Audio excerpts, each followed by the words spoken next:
But here is the issue. Why I have been calling on Nigeria to be very serious. Peter Obi introduced into our politics a very dangerous phenomenon.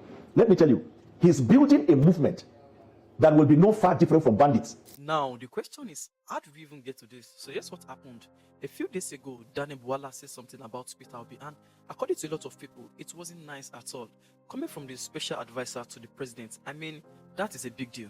And since then, him and the Obedients have been going about it, shots being thrown left and right. So let me give you the full picture. He posted this on his official X page, and I'm going to read it exactly as he wrote it because the wording matters here.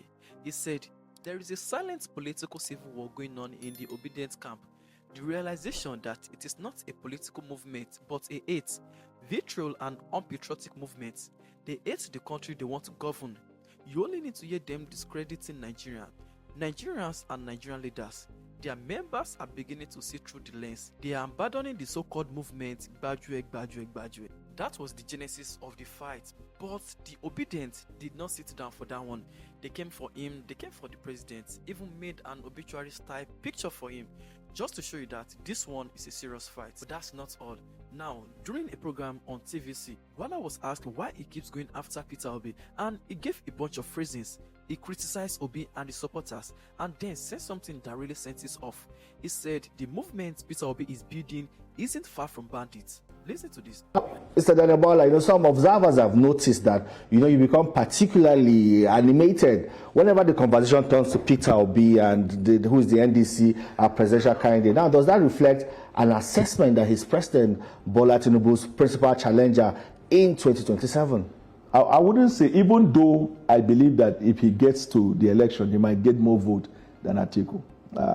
Atiku's biggest opportunity would have been to partner with Asiwaju Bola Tinubu, play some roles. Not with Peter Obi? No. What I mean, they can never partner now. All the opposition, have you seen them ever partnering? But what we have even asked them, what is your plan?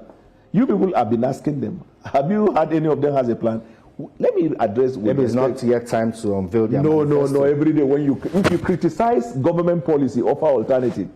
That way we say you're opposition.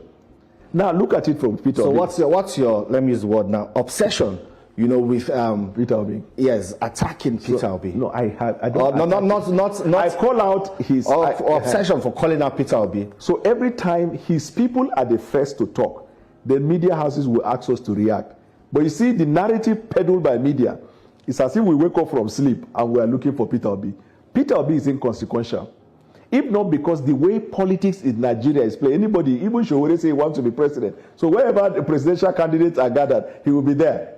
That's why Peter Obi is there. If not, Peter Obi is not a match to Asiwaju.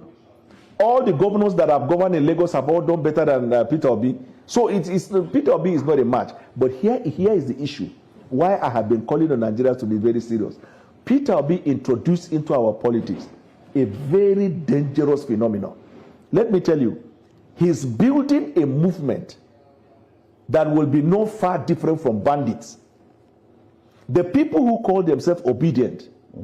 Do you know right now, in the past 2 days, all over the media, they say I died? No, but you said that will be similar to bandits. I didn't get that well. Listen, Let me repeat it. That comparison, don't you think so it's unfair? they are political extremists.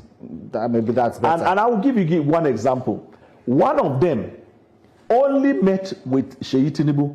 They greeted, except pleasantries, and they put the video online. These people wanted to eat him alive.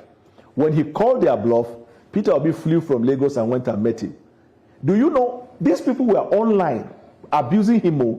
But when Peter Obi went to meet him, do you know what Peter Obi told him? That it is the opposition abusing him. Obvious identified individuals who are very popular online. He has never accepted the responsibility of the conduct of his people. He has always said it is the opposition. Indeed. He was in Lagos. He broke airport traffic rule. His car was clamped. He said his life was threatened. He went to Europe just a few days ago and said whether the governor of Benue, which state, wanted to kill him. They did. Is this honorable? You heard it yourself, and that is the line that has got everyone talking right now. Now let's move to the second big talking point. Atiku Abubakar Since it is technically the South's turn, some people are asking, why can't Atiku just step down this time? Let someone like Obi or Rotimi Amechi run and wait for his own turn. Now, this debate has been loud lately because some people feel Atiku is either being biased or it is just pure ego pushing his ambition. An ambition that has been going on since 1992. So let me ask you honestly, do you think Atiku Abubakar can still become the president of Nigeria after Tinubu? Or do you think it is just never going to happen for him? Drop your honest thoughts in the comments. Now, on the topic of Osita Okechukwu advising Atiku to shelve his ambition, well, some people are even asking, is it constitutionally right to contest when it is clearly the South's turn and the North is still in the race? Listen to this because honestly, we are all here to learn. Now we'll take a look at some other issues. Yeah, I mean, there's always been this lingering debate between Osita Okechukwu and Atiku Abubakar. In fact, I have had that debate with him. But the reality is, just like you said, the constitution was very clear in stating that any Nigerian can aspire to the office of the presidency. So the rotational presidency that we have had is just a backdoor channel. And we have not even practiced it the way Alex Ekwueme report through the 1995 conference had wanted. What they had wanted was for us to rotate it across the 6 geopolitical zones. But the politicians have not been able to do that. But even in that report, don't forget, Alex Ekwueme said that once it goes around the 6 geopolitical zone, we should abolish it and then get back to meritocracy. But we haven't practiced it the way, Abacha had wanted it to be done. So at this point in time, it still boils down to the political reforms that we need in the country. The issue of whether Atiku stepping aside, I think while it sounds good that this is the turn of the South, and Atiku Abubakar himself is someone who advocated for this, system of, turn by turn, nonetheless, I think Atiku, by agreeing to come out to contest, despite the fact that it's the turn of the South, continues to expand our democratic, journey. Because I can tell you now that those from the South would sit up because they know that lots of the votes usually come from the North. And if they don't sit up, the only Northerner in this game who has a viable presidential ticket could actually upset the apple cart. And so it should be something that enriches our constitutional democracy. And I will ask, the former Von DG to just take a step and allow it to happen. Because even during Obasanjo's time, we had the likes of Abubakar Rimi, Barnabas Gemadi and all of that still contesting, despite the fact that it had been zoned. And then don't forget that the offshoot of this zoning is a PDP arrangement. The APC has said that they don't believe in zoning, although President Tinubu seems to be enjoying that. But the APC told us in 2015 when they came to power that they don't believe in zoning. So why is Osita Okechukwu trying to help the APC into a sphere that it has said it doesn't want to be included in?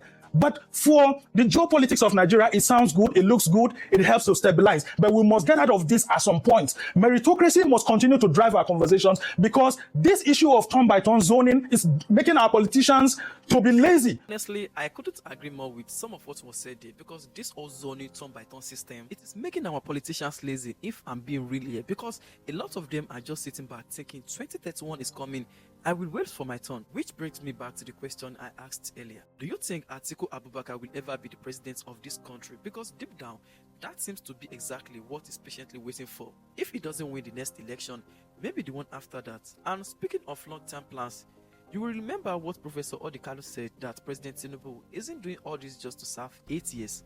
I know that sounds like a lot to take in, but is he really planning for 14 years in power? I did a full breakdown on that already and it's on the channel. Make sure you go check it out. So that is the update. Bwala calling out Peter Obi, the Obidient, and comparing the movement to bandits, and Osita Okechukwu telling Atiku to shelve his ambition since it isn't the North's turn. Make sure you share this video. Let's keep everyone informed, and if you haven't subscribed, hit that subscribe button, turn on notifications so you don't miss the next one. And if you want to know whether Tinubu is really planning 40 years in power, that video is right here on the channel. Go check it out. I'm expecting your comments.